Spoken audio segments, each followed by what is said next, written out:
देखिए ये क्वेश्चन जो अपना फ्रैक्शन में दिया गया है और कहता है कि इसमें सबसे छोटा संख्या कौन है। ये भी कह सकता है कि इसमें सबसे बड़ा संख्या कौन है, ये भी कह सकता है कि इसको बढ़ते क्रम में लिख दीजिए, ये भी कहता है कि इसको घटते क्रम में आप लिख दीजिए, ये हो सकता है। और ये भी पूछ सकता है कि बढ़ते क्रम में लिखेंगे तो तीसरा संख्या कौन होगा या घटते क्रम में लिखेंगे तो दूसरा कौन होगा, ये भी उसके ऊपर डिपेंड करता है। तो सबसे बड़ा खेल तो यही है कि आप इसको तय कीजिए कि कौन बड़ा है कौन छोटा है, किसके बाद कौन आएगा किसके पहले कौन आएगा।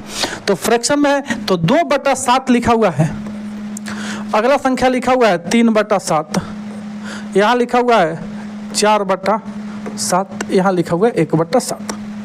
तो सब जगह 7 है, हालांकि ये उतना मुश्किल है नहीं, लेकिन फिर भी आपको हम बता देते हैं। कोई और संख्या लिखा होता ना, सबके बट्टा में कुछ कुछ अलग अलग संख्या होता, तब थोड़ा सा ये और मुश्किल होता। अभी आपको हम बता देते हैं इसको क्या करना है। इसका अंतर आप देखेंगे तो इसका अंतर 2 और 7 का अंतर 5, यहाँ से आप देखेंगे 3 और 7 का अंतर 4, 4 और 7 का अंतर 3, इसका अंतर 6। तो जो भी इसका डिफरेंस है उसका आप निकालिए एलसीएम और एलसीएम से इसको गुना कर दीजिए। जो भी इसका डिफरेंस है उसका एलसीएम निकालिए।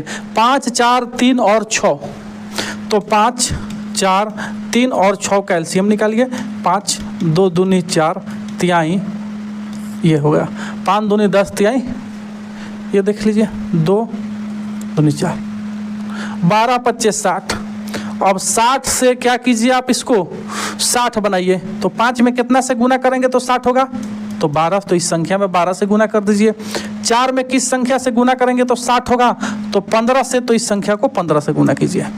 3 में किस संख्या से गुना करेंगे तो 60 बन जाएगा, तो 20 से, तो इसी संख्या को आप 20 से गुना कर दीजिए। 6 को किस संख्या से गुना करेंगे तो 60 होगा, तो 10 से, तो इस संख्या को आप 10 से कर दीजिए। और नीचे वाले को आप भूल जाइए, हर में जो लिखा हुआ है आप भूल जाएंगे।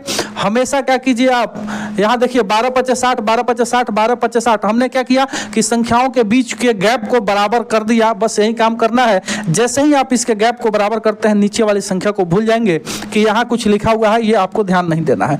अब देख लीजिए 12 दूनी 24, यह है 15 तिहाई 45, यह है 20 चौका 80, यह है 10 इकाई 10। अब आ गया।